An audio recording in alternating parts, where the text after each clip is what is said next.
Vítám vás u prvního videa z kategorie pro začátečníky, ve kterém se zaměříme na zásobníky. Takže se pohodlně usaďte a jdeme na to. Začneme výrazy midcap a highcap, neboli v češtině tlačák a točák. Zde se jedná o dva nejčastěji používané airsoftové zásobníky. Zásobníky typu highcap neboli točáky jsou zásobníky, které se doplňují nasypáním kuliček přes vysouvací dvířka, která jsou umístěna v horní části, a v jejich spodní části se nachází ozubené kolečko, protože tyto zásobníky se musí vždy před střelbou natočit, aby z nich bylo možné vystřelit.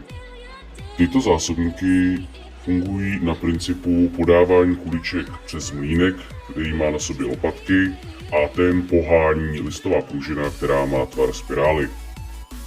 U zásobníků typu midcap neboli tlačáky je uvnitř tlačná pružina, která sama vytlačí kuličky ven, takže se nemusí natáčet.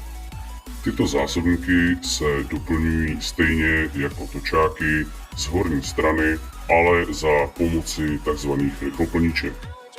Rychloplničky jsou vlastně takový malý úložní boxy, do kterých se nasypou kuličky. Rychloplničky se pohybují v kapacitě 100 až 1000 kuliček a fungují na principu stlačování horní páčky, která je poháněna pružinou, a nebo pomocí rotační páčky. Rychloplničky s rotační páčkou nalezneme u vyšších kapacit.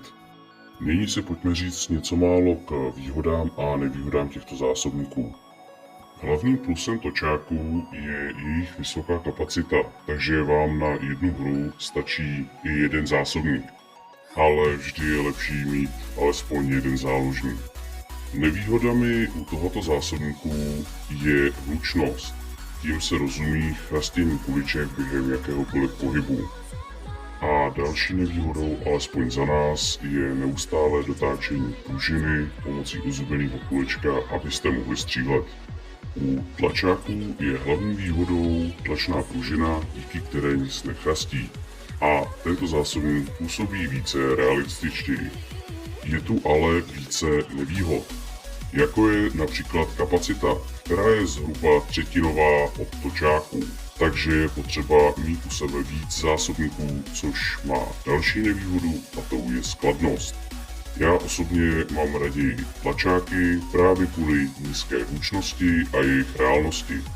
Mám celkem 6 tlačáků, kde jeden má reálnou kapacitu kolem 170 kuliček a na každou akci sebou nosím alespoň 4. Dalším mínusem je již zmíněné plnění rychloplničkami, na rozdíl od točáků, u kterých stačí kuličky pouze nasypat. Rychloplničku samozřejmě mít nemusíte, ale musíte uznat sami, že je lepší mít už jen z důvodu, že plnit zásobník na cca 130 kuliček ručně, to musí být docela zábava. Hlavně během nějaký bitvy. Co se týče ceny u těchto zásobníků, tak u tlačáků začínáme zhruba na 150 korunách a cenově můžeme dojít až do 1000 za kus. A točáky začínají na cca stejné ceně, což je nějakých 150 korun, ale můžeme se zde vyšplhat až na cenu 2000, kdy kapacita zásobníků je přes 2000 kuliček.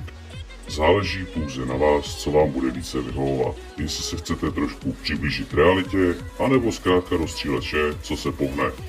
Asi jako Sly v Rambovi.